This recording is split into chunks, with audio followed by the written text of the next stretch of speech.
Assalomu alaykum hurmatli televizor Dünya Uyghur Qurultayı Tor televiziyasi kundalik xabarlar programmasiga xush keldinglar. Men Hidoyat Musajan. Tövəndə diqqətinizlər bugünkü xəbərlərimizin təfsilatında bolsun. Dünya Uyghur Qurultayı qatarlıq 10 təşkilat birləşib Dünya İnsan Hüquqları Günü münasibəti bilan 10 dekabr Xitoyning Berlindagi bosh elchixonasi oldida birlashma namoyish o'tkazishga hozirlanmoqda. Dünya Uyghur Qurultayı, Xalqaro Tibet harakati, Tayvan yoshlar jamiyati, Germaniya Hong Kongni qo'llash jamiyati, Dünya xatar ostidagi millatlarni qo'g'dash tashkiloti, Xalqaro kishilik huquq tashkiloti, Demokrat Xitoy birlik sepi, Yevropa ovozi jamiyati, Germaniya xristian jamiyati qatorliq 10 tashkilotning o'rtaq imzosi bilan tarqatilgan namoyish uqtirishida Xitoyning butun dunyoning ko'zi oldida Sharq Turkistondagi Uyg'ur, qozoq qatorliq millatlarni yo'qotishga urinayotganligi, Tibet, Mongol, Hong Kong xalqlariga, Xitoydagi xristian murtlari va kishilik huquq qo'g'dovchilarga og'ir darajada ziyonkashlik qilayotganligi, Tayvan xalqiga uzluksiz tahdid sep kelayotganligi ta'kidlanish bilan birga Xitoy hokimiyatidan barliq siyosiy mahbuslarni darhol qo'yib berish talab qilindi. Koronavirusi sababidan navbatda Germaniyada qattiq karantin tadbirlari yo'lga qo'yilganligi uchun 10 dekabr o'tkaziladigan birlashma namoyishga faqatli yuqorqi 10 tashkilotning asosliq mas'ullari ishtirok qiladi. Ma'lum bo'lganidek 12 oyning 10 kuni bo'lsa Birlashgan Davlatlar Tashkiloti tomonidan bekitilgan Dunyo inson huquqlari kunidan iborat. 1948 yili 12 oyning 10 kuni Birlashgan Davlatlar Tashkiloti tomonidan jami 30 moddadan tarkib topgan Dunyo inson huquqlari umumiy bayonnomasi e'lon qilingan bo'lib, shundan buyon bu bayonnoma dunyo millatlarining va insonlarning haq-huquqlarini, hurriyatini va erkinligini qo'g'dashdagi tub nizom va prinsip sifatida har qaysi el xalqlari tomonidan qadrlanib kelinmoqda. Birlashgan Davlatlar Tashkiloti har yili 12 oyning 10 kunini Dunyo kishilik huquq kuni deb e'lon qilib, Dunyo inson huquqlari umumiy bayonnomasi e'lon qilingan bu tarixiy ahamiyatga ega kunni xotirlash bilan birga, biz Uyg'urlarga o'xshash milliy mavjudlikka og'ir tahdidga va insoniy haq-huquqlari qattiq dafsandichilikka uchrayotgan asr millatlarning yurak sadosini va dod faryodlarini dunyo jamoatchiligiga to'yg'ish uchun xalqaro siyosiy zamin hozirlab kelmoqda. Dünya Uyghur Qurultayı uzun yillardan buyon Dunyo inson huquqlari kunidan foydalanib turli shakldagi faoliyatlarni uyushtirish orqali kommunist Xitoy hokimiyatining zulmi ostida ezilayotgan xalqimizning ichinishlik sadosini va orzu-istaklarini dunyo jamoatchiligiga anglatishga tirishib kelgan edi. Dünya Uyghur Qurultayıning raisi Dolqun Aysa apandi bu munosabat bilan istansimiz qilgan so'zida Qurultay tarkibidagi har qaysi tashkilotlarni va butun siyosiy faoliyatchilarimizni 12 oyning 10 kuni o'zlari turayotgan allarda imkoniyati yor bergan doira ichida namoyish qilish, Uyg'urlarning kishilik huquq vaziyati haqida ilmiy muhokama yig'inlari uyushtirish, axborot bayonot e'lon qilish qatorliq shakllar va usullardan foydalanib, xalqaro jamoatchilikka vatan ichidagi xalqimizning yurak sadolarini ro'shan va unumli holda to'yg'izishga va mustabid kommunist Xitoy hokimiyatining irqiy qirg'inchilik jinoiy qilmishlarini fosh qilishga chaqirdi. Amerika hukumati 2 dekabr atalmish Xinjiang ishlab chiqarish qurilish biyontuanining paxta mahsulotlarini import qilishni chekladi. Xitoyning Sharq Turkistondagi eng chong paxta ishlab chiqaruvchisi bo'lgan mazkur yerim ishlab chiqarish yerim qurolliq tashkiloti Uyg'ur tutqunlarini keng ko'lamli qullar amgakiga selish bilan ayblandi. Amerika Tamojna va chegara qo'g'dash idorasining ta'kidlashicha, bu qaror ta'minot zanjiridagi biyontuan ishlab chiqargan paxtani ishlatgan boshqa shirkatlarga ham ijro qilinadi ekan. Amerikaga kirgan har qanday paxta mahsuloti biyontuan paxtasiga chetishlik deb qaralsa, Amerika tamojnasida tutib qilinib, paxta mahsulotlarining egisi uning majburiy emgak bilan ishlab chiqarilmaganligini isbotlamog'icha qo'yib berilmaydi ekan. 2 dekabr kuni Amerika Ishki bexatarlik ministrligi chaqirgan telefon axborot yig'inida muvaqqat muavin Ishki bexatarlik ministri Kin Chunalli kishilik huquq dafsandichiliklarning Amerika sistemasini kontrol qilishiga yo'l qo'yilmaydiganligini bildirdi. Axborot yig'inida Amerika Tamojna va chegara qo'g'dash idorasining muvaqqat komissari Mark Morgan majburiy emgak dunyoda millionlagan kishining ziyonkashlikka uchrashiga sabab bo'lib kelganligini bildirib, Biyontuanning majburiy emgak bilan shug'ullanayotganligiga doir yetarlik uchur borligini bildirdi. U mundaq dedi: Zamonaviy qullar amgaki to'rining tashkilli xalqaro jinoiy guruhlar bilan hamkorlikqa bor bo'lib, yiliga 150 milliard dollar kirimga ega. Mana bu bizning nima uchun tutib qilish buyrug'i e'lon qilib, Xinjiang ishlab chiqarish qurilish biyontuanini ishlab chiqargan mahsulotlarni tutib qilishni qaror qilishimizning sababi. Biyontuan Xitoy Kompartiyasining quroli bo'lib, u atalmish Xinjiang nopisining 20%ni, egaligining 17%ni tashkil qiladi. Tamojna va chegara qo'g'dash idorasi tutib qilish buyrug'ini Biyontuan va uningga chetishlik o'rinlarning majburiy emgak bilan shug'ullanayotganligiga doir yetarli uchurlarga asosan chiqadi. Amerika hukumatining Biyontuan paxta mahsulotlarini cheklash haqidagi qarori darhol kishilik huquq tashkilotlarining qarshi elishiga erishdi. Dünya Uyghur Qurultayı, Amerika Kishilik huquq qurilishi, Uyg'ur harakati tashkiloti, Amerika Uyg'ur birlashmasi qatorliq ko'plagan Uyg'ur tashkilotlari bu munosabat bilan e'lon qilgan bayonotlarida Amerika hukumatining yuqorqi cheklash qaroriga minnatdorlik bildirish bilan birga Uyg'ur majburiy emgak qonuni loyihasining Amerika Avom palatasi tarafidan tezroq ma'qullanib, rasmiy qonunga aylanishini umid qiladiganligini ifoda qilishdi. Germaniya hukumati 2 dekabr günü federativ hukumatning kishilik huquq siyosati to'g'risidagi 14-doklati nomli 302 betlik doklat e'lon qilib, o'zining Uyg'ur, Tibet va Hong Kong masalasidagi maydonini o'ttirg'a qo'ydi. Dunyoning har qaysi joylaridagi kishilik huquq vaziyatini o'z ichiga olgan 302 betlik bu doklatning Xitoyga oid qismida Xitoyning Sharq Turkistondagi jazo lagerlari siyosati qattiq tanqidlangan. Bu Germaniya hukumatining tunji qitim davlat nomidan Xitoyning osonliq millatlarni bostirish, lagerlarga qamab qiynashdek insoniyatsiz siyosatlarni rasmiy yo'sinda doklat e'lon qilib ayblashi bo'lib hisoblanadi ekan. Chunki hozirga qadar Germaniya davlat rahbarlari, Tashqi ishlar ministrligi, Germaniya parlamenti kishilik huquq komiteti Xitoyning insoniyatga qarshi jinoyatlarini, bo'pmi Uyg'urlar ustidan yurgizayotgan millionlagan insonni jazo lagerlariga qamab qiynash harakatlarini diplomatik qoida usullar doirasida ehtiyot bilan tanqidlab kelgan bo'lsa-mu, bu qitimqida Germaniya hukumati nomidan rasmiy ayblab boqmagan. Xabarlardan ma'lum bo'lishicha, federativ hukumatning kishilik huquq siyosati to'g'risidagi 14-doklati nomli 302 betlik bu doklat Germaniya Tashqi ishlar ministrligi tomonidan tuzilgan. Federatsiya ishki kabineti tomonidan tasdiqlangan. Doklatdagi bostirish, nazorat qilish va keng ko'lamli tutqun qilish nomli bo'lak maxsus Uyg'urlarga beg'ishlangan. Dunyo Uyg'ur qurultayining raisi Dolqin Aysa apandi bu vaqtda to'xtalganda, bu doklatning e'lon qilinishidan xursand bo'lganligini, Germaniya hukumatining kelgusida Xitoyning insoniyatga qarshi jinoyatlariga qarata Amerika kabi kaskin tadbirlarni elishini umid qiladiganligini bildirdi. Mazkur doklatda jazo lagerlari masalasidan boshqa Uyg'urlar uchrayotgan majburiy emgak va majburiy tug'ut cheklash masalasi mo alohida tilga e'lingan.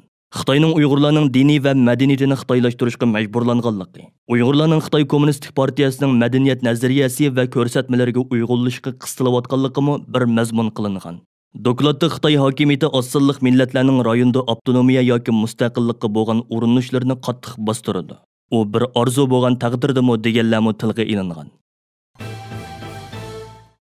Turkiya Xitoyning biologiyalik dori shirkati bilan 50 million dona koronavirus vaksinasi setib olish haqida kelishim tuzilganligini jakarlagan.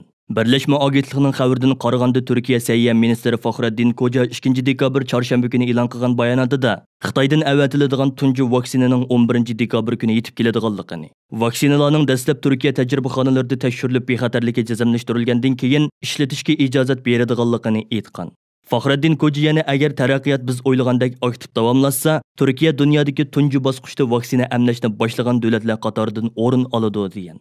Turkiyada har qaysi ijtimoiy taratqularda Xitoydan kirgizilgan bu vaksinani emlash yoki emlamaslik haqida jiddiy munozaralar qo'zg'aldi. Turkiyadagi bir qism donliq san'atchilar o'zlarining bu vaksinani emlashni rad qiladiganligini bildirishmoqda.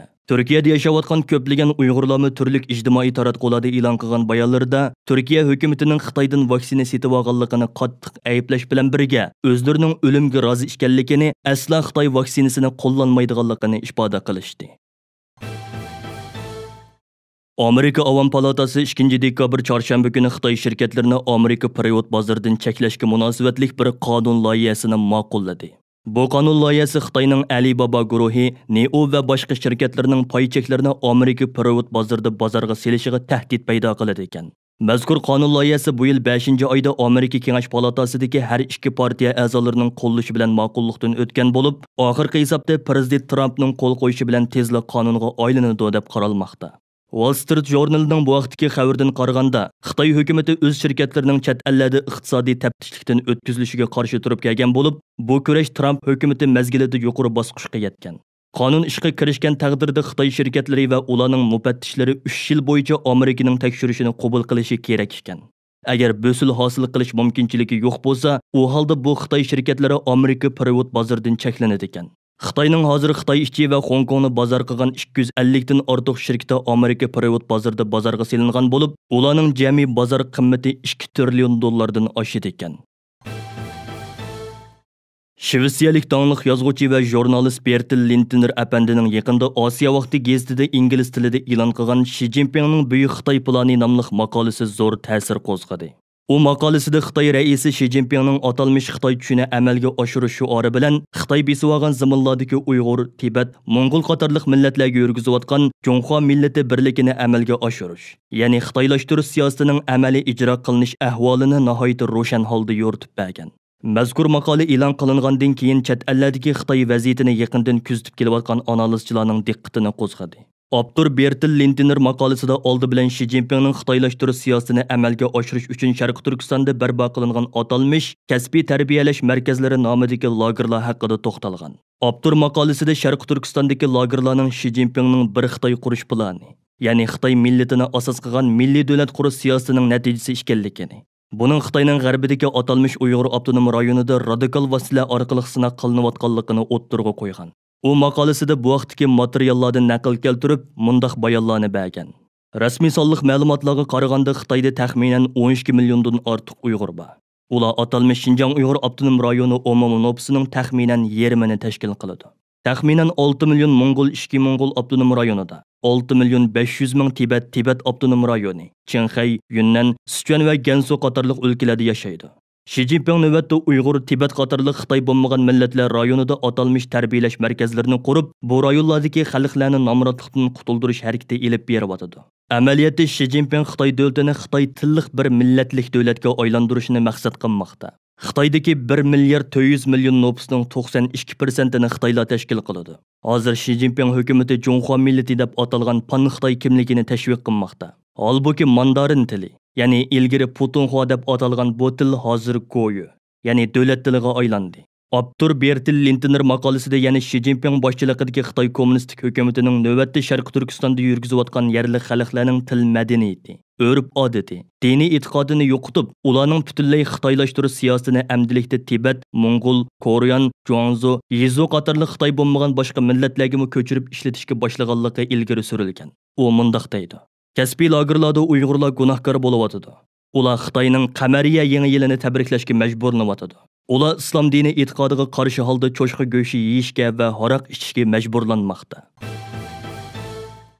2019 yili 1-oyda Xitoy tarafidan tutqun qilingan va hozirgacha izderiki bo'lmagan elga tonilgan turkulug va tilshunos olimimiz Hamdulla Abdurahmon apandining navbatda Norvegiyada yashayotgan o'g'li Yashar Hamdulla markaziy Norvegiyadagi Uyg'ur adliya arxiv ombiriga dadisi haqida guvohlik berib, tuvandikilarni bayon qildi.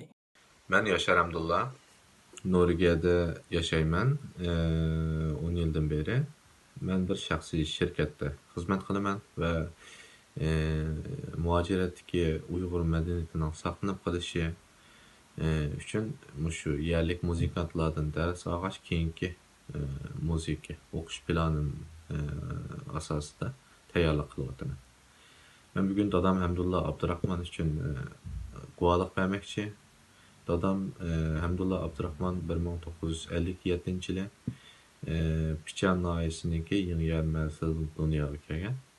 Dadam Pekin Milletler Üniversitesi'nin Türkologiya kesbide okugan. Onundan keyin Avtonom rayonluq Uyghur Tilizik komitetindeki lug'at bölümünde işlegen. Şu jarayonda nurg'un lug'atlarni tuzishga qatnashgan bo'libmi Uyg'ur tili izoh lug'ati, 7 tomlik konu lug'at, qo'l hunarvanchilik lug'ati va nurg'un ilmiy maqolalar e'lon qilingan. Dadam Yaponcha, Türkçe, Arabcha qatorliq tillarni yaxshi biladi va shu tillarda o'quvchi tarbiyalagan. Bulardan başka kişi isimlikleri hakkında Uygur tilindeki şu Xitay tilinden algan sözleri hakkında dadam nurgulgan maqalalarını yazgan. Dadam öz ana tili, öz medeniyette sanatını yaxşı görülen kişiydi. Afsus ki 2019 yılı 1-ayda dadam Xitay dairələr tarafından tutup gidildi. Onundan keyin biz şunçila tirishqan bolsaqmı hech qanday dadamning xabarini alamadik. Chet eldagi bir qism ishonchlik manbalarga asoslanganda dadam tutilib kelish sababi yer ismliklarni uyg'urchalashtirish degandek nom bilan tutib ketilganki, men Xitoy hukumatidan qat'iy dadamni va dadamga o'xshash begunoh tutib ketilgan insonlarni o'ltirib o'tilgan insonlarni tez suratda qo'yib berishi va xalqaro jamoat oldida qonuniy javob berishini umid qilaman. Aziz ko'rilmanlar, yuqorida Dunyo Uyg'ur Qurultayı Tor televiziyasining kundalik xabarlar programmasini diqqatingizga sunduq. Keyin qitimliq programmamizda ko'rishaylik. Ko'rishgacha omon bo'lgaysizlar. Xayri xush.